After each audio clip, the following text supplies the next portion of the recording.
कुछ बातों पर हम बातें करेंगे।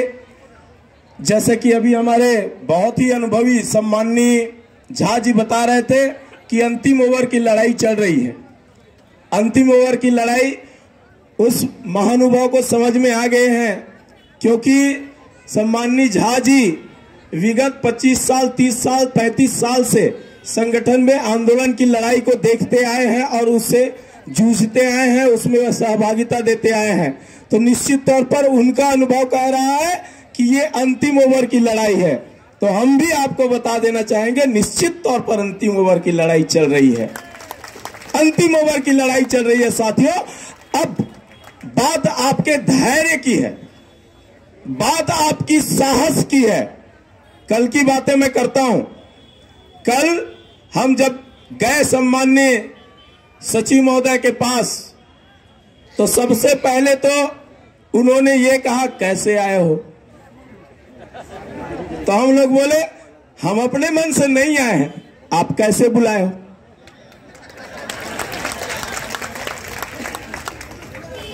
हाँ तो बताइए क्या है। तो हमने कहा आपने क्या बनाया है ये दिखाइए। तो सिर्फ और सिर्फ एक ही रोना कि छत्तीसगढ़ सरकार के पास फूटी कौड़ी नहीं है, ये माननीय आलोक शुक्ला जी कहते हैं। तो क्या छत्तीसगढ़ इतना कंगाल हो गया है यार, एक भी रुपया नहीं है कि सम्माननीय सचिव महोदय जी हमारे मुख्यमंत्री जी को बदनाम करने में लगे हैं। ये समझ में नहीं आता।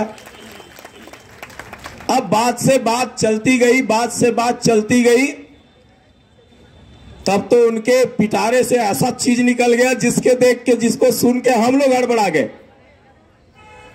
वो कहता है कि मैं सहायक शिक्षक को 61,080 रुपए वेतन दिलाना चाहता हूं।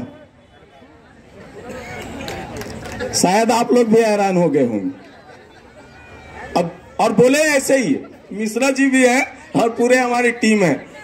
तो उन्होंने कहा मैं सहायक शिक्षक के लिए ऐसा बनाया हूं कि सहायक शिक्षक को 61,080 रुपए मिलेगा। हम लोग गरीब आदमी यार 61,080 के नाम सुन के चुप हो गए।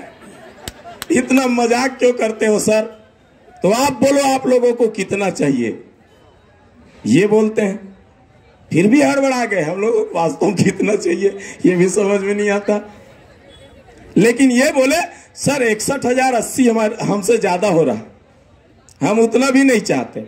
हम ये चाहते हैं कि व्याख्याता शिक्षक और सहायक शिक्षक के बीच समानुपातिक अंतर हो, उससे ज्यादा हम कुछ भी नहीं चाहते। आप रख लीजिए 61,080 की बातें। तब फिर दूसरा जाल उसने फेंका साथियों, जो मेरे और आपकी बातें हैं। अब यहां इस आंदोलन की निर्णय की बातें हैं, इस आंदोलन की जिंदा रहने की बातें हैं, क्योंकि गेम चालू हो चुका है। अब उस गेम में मैं और आप फंस गए तो अपने अपने घर जाएंगे, किसी को कुछ मिलने वाला नहीं है। वो है पदोन्नति का गेम। सुन लीजिए, आप सभी यहां बैठे हो, हम डेलीगेशन वालों को आपका पूरा खाका निकाल लिया गया, सब प्रमोशन के पात्र हो। हम लोगों को बोला गया और पदोन्नति ले लो और चुपचाप जाओ, क्योंकि शासन के पास पैसा नहीं है आपकी मांग को पूरा करने के लिए। तो वो पहला व्यक्ति है मनीष मिश्रा जी, जिन्होंने कहा मुझे पदोन्नति नहीं चाहिए, मुझे पदोन्नति नहीं चाहिए। हम सभी ने कहा हमें पदोन्नति नहीं चाहिए। ऐसे पदोन्नति को क्या करेंगे जिसमें 100 रुपया बढ़ रहा है, जिसमें 1200 रुपया बढ़ रहा है, जिसमें 2300 रुपया बढ़ रहा है। 98 के शिक्षक को 100-1200 से ज्यादा मिलने ही वाला नहीं पदोन्नति से। तो ऐसे पदोन्नति को लेके क्या करेंगे हम। सर हम यहां इतने दिनों तक आंदोलन में हैं, आपने तो पदोन्नति का आदेश पहले ही जारी कर दिया है, उसको लेना होता तो आंदोलन क्यों करते।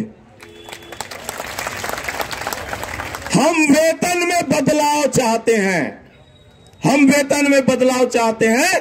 तो उसने कहा कि मैंने 16,000 करोड़ का बजट वाला प्रावधान, जो कमेटी गठित हुई थी 1600 करोड़ का, जो बजट बना है उसको मैं सम्माननीय मुख्यमंत्री जी को दे दिया हूं, उसको देना होगा तो देगा, नहीं देना होगा तो नहीं देगा। मेरे अधिकार में अब कुछ भी नहीं। तो भाई आपके अधिकार में कुछ नहीं है, क्यों बुलाया है सर हम लोगों?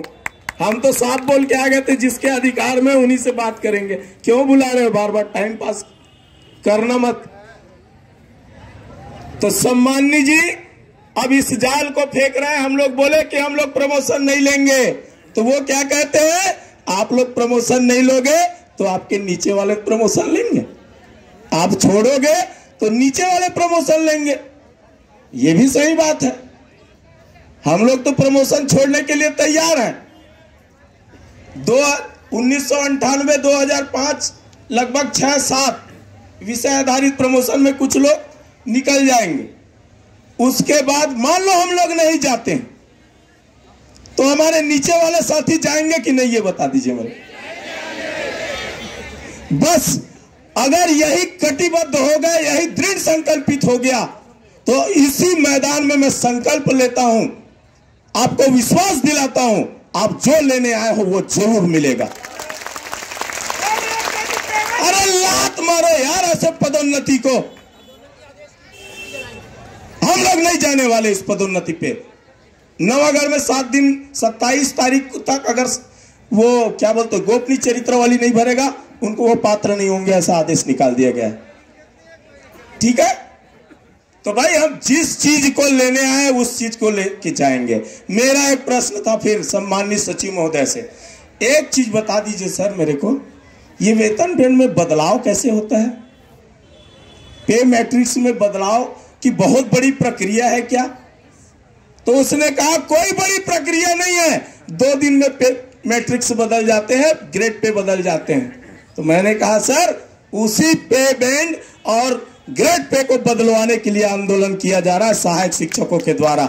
जब आप बोल रहे हो 2 दिन में बदल सकता है, तो निश्चित रूप से उसी को बदलवाएंगे साथियों, उसी को बदलवाने के लिए आंदोलन करना है। आने वाला इतिहास, आने वाली पीढ़ी आपको दुआएं देंगी, आपकी गौरव गाथाएं गाएंगी। जिस प्रकार आपने संविलियन के साथ एक इतिहास रचा, शिक्षक कर्मी कल्चर को खत्म करके रेगुलर टीचर बनाने के आपने जो साहस दिखाया, उसी के प्रतिफल ये प्राप्त हुआ है। तो साथियों अब जो दौर है, निश्चित रूप से 6 गेंद ही बचे हैं। इस 6 गेंद में अब देखना है कितने रन बनते हैं। तो ज्यादा रन कब बनेगा, ज्यादा अच्छे से कब खेल पाएंगे, जब हमारे पास विकेट बचे रहेंगे। विकेट गिरना चालू हुआ तो मानसिक दबाव झेलने के लिए ऊपर का बल्लेबाज भी उठा देगा और कैच आउट होकर आउट हो जाएगा। इसलिए विकेट सेफ रखना है, जंग जीतना है तो। और आपको और भी बात बताना चाहता हूं, बातचीत का भी दौर चल रहा है। सचिव स्तर पे भी बातचीत हुई है, किसी महान जन से भी बातचीत हुई है। अभी हम लोग बाद में आए तो कहीं ना कहीं हम संगठन के ही कार्य कर रहे हैं अंदरूनी रूप से, ताकि हमारी जो लक्ष्य है, हम जो पाना चाह रहे हैं, उस लक्ष्य तक पहुंच जाए। क्योंकि यह आंदोलन केवल माइक में चिल्लाने से भी प्राप्त हो जाएगा नहीं, उसके लिए बहुत से कार्य होते हैं जिनको पर्दे के पीछे भी किया जाता है और मंच पर भी किया जाता है। तो जो पर्दे के पीछे होते हैं वो बहुत ही गंभीर और संवेदनशील होते हैं। तो ऐसे मुद्दों पर भी काम किया जा रहा है। कल तक ऐसे लोग जो कहते थे कि सहायक शिक्षक 2 दिन से आंदोलन नहीं कर सकते, आज मैं दावे के साथ कहता हूं वही लोग कहते हैं कि सहायक शिक्षक से बड़ा आंदोलन कोई कर ही नहीं सकते। तो साथियों जब इतनी दूर तक हम आ चुके हैं, तो निश्चित रूप से अंतिम ओवर में छक्का लगा के ही जाएंगे, मैच जीत के ही जाएंगे। वो हौसला है, वो ताकत है हमें, क्योंकि आपके साथ ये जो बैठा है ना, वो भी सहायक शिक्षक है, लेकिन हम और आप सबसे हटकर है। क्यों हटकर है? क्योंकि जब से आया है एक ही चीज बोलता है, चाहे साले मेरे को कोई गोली मार दे, लेकिन मैं आंदोलन से वापस नहीं जाऊंगा, लक्ष्य मिलेगा तभी जाऊंगा। हमारे मनीष मिश्रा जी, जब आपको इतना बढ़िया नेतृत्व मिला है तो निश्चित रूप से डरने की कोई बात ही नहीं है। एक जगह भी हम लोगों को सचिव महोदय ने एक नहीं कहा कि आपको बर्खास्त कर दूंगा, निलंबित कर दूंगा, एक जगह भी नहीं बोला है। साथियों, आपको बता दूं, जिस जगह पे बातचीत हमने किया, किसी ने भी सहायक शिक्षक के ऊपर कार्रवाई की बात नहीं की है। ये बहुत ही अच्छा संकेत है। आपके धैर्य, आपके संघर्ष को आगे देखना चाहते हैं, क्योंकि अब जो स्थिति पैदा होने वाली है वही स्थिति निर्णायक होगी। मात्र आपको यहां पर दो रास्ता मिलेगा। एक रास्ता डर के चुपचाप स्कूल चले जाना। क्या मिलेगा स्कूल जाने के बाद? डर के एक रास्ते में चले गए, स्कूल पहुंच जाओगे, क्या मिल जाएगा? शून्य। जहां से आप आए थे 13 दिन यहां मानसिक रूप से, आर्थिक रूप से, शारीरिक रूप से, सभी रूप से आप छिन्न हुए। उसके बाद जाओगे थके बीते, 15 दिन 20 दिन बच्चों को और नहीं पढ़ाओगे। दूसरा रास्ता है संघर्ष का, जो बस 4-5 कदम दूर है। उस रास्ते पे चलोगे तो आत्मसम्मान मिलेगा, आत्मसम्मान मिलेगा और बहुत ही सॉलिड बेहतरीन वेतनमान भी मिलेगा। तो कौन सा रास्ता चुनना चाहते हो आप लोग? दूसरा रास्ता चुनना चाहते हैं तो एक बार नारा लगाइए, हमारी एकता जिंदाबाद, हमारी एकता जिंदाबाद। और मांग तो पूरी करनी होगी, मांग तो पूरी करनी होगी। इनकलाब जिंदाबाद, इनकलाब जिंदाबाद। साथियों, ज्यादा कुछ नहीं बोलना चाहूंगा। जिन बातों को मैंने इशारों में बोला हूं वही हमारी कमजोरी है। अगर इस कमजोरी को जीत देते हैं, इससे दूर हो जाते हैं, क्योंकि कई लोगों का अलग अलग प्रकार की बातें होती हैं। सर शीतकालीन छुट्टी हुई तो स्कूल जाऊंगी, सर ज्वाइनिंग हो रहा है वहां, अरे सब ऐसा ऐसा बोल रहे हैं सर। अरे इधर उधर की ना बात कर, हड़ताल कर, हड़ताल कर, हड़ताल कर। आज भी कहना चाहता हूं मैं कि रंग देने के लिए मेहंदी को पीसना पड़ता है, फौलाद बनने के लिए पत्थर को पिघलना पड़ता है। अरे बिना तपे तो सोना भी कुंदन नहीं बनता, रोशनी के लिए दिए को जलना पड़ता है।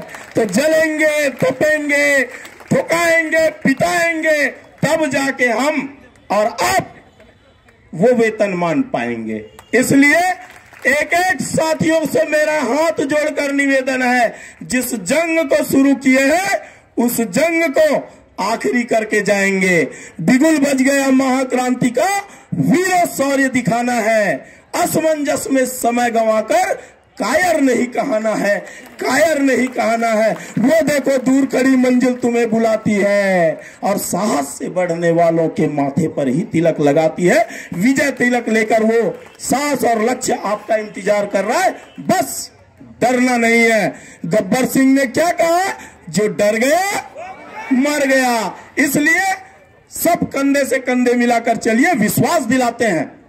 ये नेतागिरी का मंच नहीं है। आज से 3 साल पहले भी मैंने कभी जो बैठक में आए होंगे उनको यही कहा था कि ये नेतागिरी का मंच नहीं, यहां तुमको राजनीतिक व्यक्ति नहीं मिलेगा, यहां जज्बाती लोग मिलेंगे जो जज्बात से लड़ते हैं, जिनकी भावनाएं अच्छी होती है। और मैं विश्वास दिलाना चाहता हूं, यहां अगर हमारे बीच से अगर एक आध जने भी अगर नेतागिरी करने की कोशिश की तो उसको भी उखाड़ के फेंक देंगे, लेकिन अपनी मांग तक हम आगे बढ़ेंगे।